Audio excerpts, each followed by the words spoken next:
நடிகர் தனுஷ் மற்றும் ஐஸ்வர்யா தங்களின் 18 ஆண்டு திருமண உறவை முறித்துக் கொள்வதாக சமூக வலைதளம் மூலம் அறிவித்துள்ளனர்.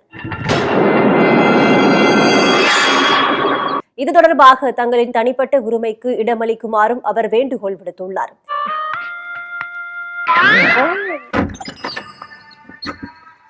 என்னையா உங்ககிட்ட ஒரு மேட்ரு பேசணுமே. என்ன மேட்ரு? ராத்திரி பூரா நம்ம கூட தானே இருந்தான். அதுக்குள்ள இந்த நியூஸ் எப்படி வெளியே போச்சு?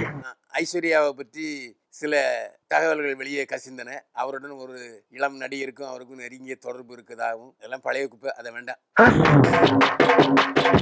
ஆனா 2 பேருக்கும் பத்திக்குச்சு. அப்பவே ஸ்ருதிஹாசனுக்கும் தனுஷுக்கும் ரொம்ப அட்டாச்மெண்ட் ஆயிட்டு, தனுஷுக்கு பாடி டிமாண்ட் அதிகம். அமலாபால் விவாகரத்துக்கு அவர் காரணம் என்று பேசப்பட்டது. இசையமைப்பாளர் அனிருத் ஐஸ்வர்யா தனுஷுக்கு முறை பையன் வேண்டும். இருவரும் திருமணத்துக்கு முன்னாடியே மது போதையிலும் பாடி டிமாண்ட் காரணமாகவும் ஐஸ்வர்யா வேற போக்குல போனார். எல்லா சொல்லி முடிச்சு புட்டியாரா சொல்லி இது என்ன பிரமாதம்? இது விட பெசலைட் ஒண்ணு இருக்கு. லட்சுமி ராமகிருஷ்ணனிடம் நெட்டிசன் ஒருவர் தனுஷ் ஐஸ்வர்யாவை அழைத்து பேசி சேர்த்து வைங்க என கேட்டிருக்கிறார். நீங்க தானே சொல்வதெல்லாம் உண்மையில அவ்வளவு இன்னசென்ட் பீப்புளோட லைஃப கெடுக்குறீங்க.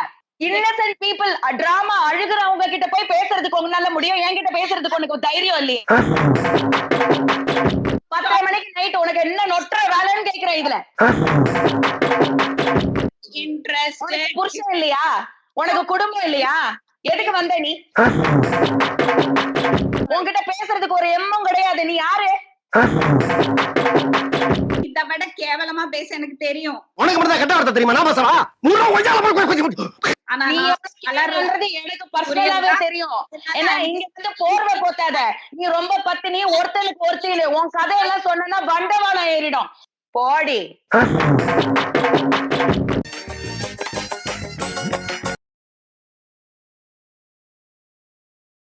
நடிகர் தனுஷ் மற்றும் ஐஸ்வர்யா தங்களின் 18 ஆண்டு திருமண உறவை முறித்துக் கொள்வதாக சமூக வலைதளம் மூலம் அறிவித்துள்ளனர். இது தொடர்பாக தங்களின் தனிப்பட்ட உரிமைக்கு இடமளிக்குமாறும் அவர் வேண்டுகோள் விடுத்துள்ளார்.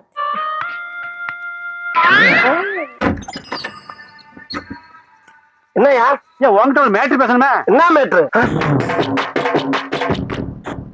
ராத்திரி பூரா நம்ம கூட தானே இருந்தான். அதுக்குள்ள இந்த நியூஸ் எப்படி வெளியே போச்சு? ஐஸ்வர்யாவை பற்றி சில தகவல்கள் வெளியே கசிந்தன. அவருடன் ஒரு இளம் நடிகருக்கும் அவருக்கும் நெருங்கிய தொடர்பு இருக்குதாகவும் எல்லாம் பழைய குப்பை, அதை வேண்டாம்.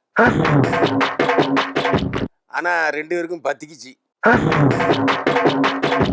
அப்பவே ஸ்ருதிஹாசனுக்கும் தனுஷுக்கும் ரொம்ப அட்டாச்மெண்ட் ஆயிட்டு, தனுஷுக்கு பாடி டிமாண்ட் அதிகம். அமலாபால் விவாகரத்துக்கு அவர் காரணம் என்று பேசப்பட்டது. இசையமைப்பாளர் அனிருத் ஐஸ்வர்யா தனுஷுக்கு முறை பையன் வேண்டும். இருவரும் திருமணத்துக்கு முன்னாடியே மது போதையிலும் பாடி டிமாண்ட் காரணமாகவும் ஐஸ்வர்யா வேற போக்குல போனார். எல்லா சொல்லி முடிச்சு புட்டியாரா சொல்லி இது என்ன பிரமாதம்? இது விட பெசலைட் ஒண்ணு இருக்கு. லட்சுமி ராமகிருஷ்ணனிடம் நெட்டிசன் ஒருவர் தனுஷ் ஐஸ்வர்யாவை அழைத்து பேசி சேர்த்து வைங்க என கேட்டிருக்கிறார். நீங்க தானே சொல்வதெல்லாம் உண்மையில அவ்வளவு இன்னசென்ட் பீப்புளோட லைஃப கெடுக்குறீங்க. இன்னசென்ட் பீப்புள் டிராமா அழுகுறவங்க கிட்ட போய் பேசுறதுக்கு உங்களால முடியும், என்கிட்ட பேசுறதுக்கு உனக்கு தைரியம் இல்லையே. 10 மணிக்கு நைட் உனக்கு என்ன நொற்ற வேலைன்னு கேக்குறேன். இதுல புருஷன் இல்லையா? உனக்கு குடும்பம் இல்லையா? எதுக்கு வந்த நீ? உன்கிட்ட பேசுறதுக்கு ஒரு எண்ணம் கிடையாது. நீ யாரு? இத விட கேவலமா பேச எனக்கு தெரியும். உனக்கு மட்டும் கெட்ட வார்த்தை தெரியுமா? நான் பேசவா? ஆனா எனக்கு பர்சனலாவே தெரியும். ஏன்னா இங்க இருந்து போர்வை போத்தாத. நீ ரொம்ப பத்தினி, ஒருத்தனுக்கு ஒருத்தில உன் கதையெல்லாம் சொன்னா வண்டவாளம் ஏறிடும். போடி.